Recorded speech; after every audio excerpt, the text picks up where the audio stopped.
the basic question is important because indeed we cannot decouple from each other. We depend on each other, as you have said. This is a quote from what you have said. So if there is a rivalry, what we have to strive to do is to minimize the geopolitical risks.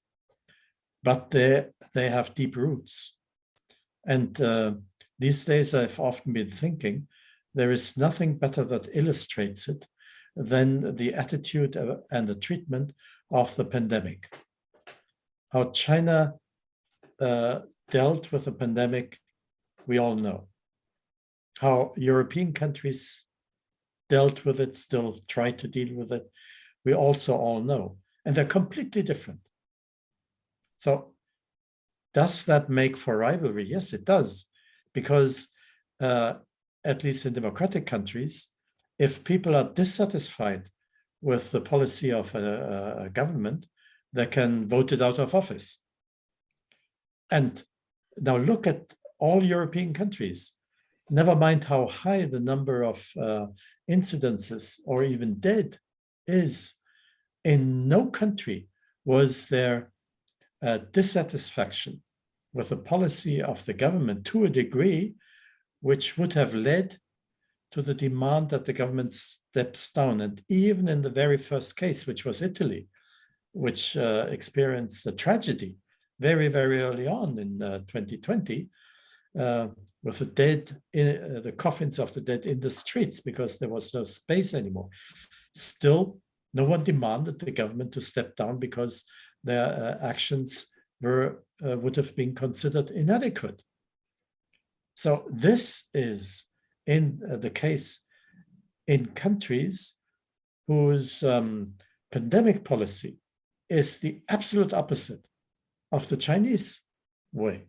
Now in China, whatever the government did, and we now observe what's happening in Beijing and with the Olympics and all that, in no way was there reported that there had been unrest because people were dissatisfied with the way the government handled the pandemic crisis. There may have been unrest for economic reasons here or there, whatever, but not because of the, at least I don't know about it, not for the treatment of the pandemic. Now you have two contrary ways of governance in a crisis which is a deadly crisis for many, many people. And yet the system of governance enjoys so much approval in both areas, in China and in Europe, so much support from the people who live in those countries, that I think this shows starkly how far the divide between our two systems of governance really is. That in Europe, where people die, and there's much reason, there would be much reason to come and to say, we should do it the Chinese way. And no one does it. It's not. I mean, there are protests against the government wanting to impose the duty to be vaccinated on people in countries like mine, but no one says the Chinese way is the right way. And I've never heard anything, even with censorship. I think it would have come out of China had there been arguments in China about the lockdowns being too strict and whatever the government is doing. No, the people obviously are in one line with the government.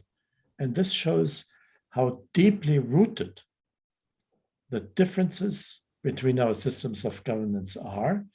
And that again means that it is indeed a kind of rivalry in the moment, beginning in the moment, that one tries to impose its own system on the other.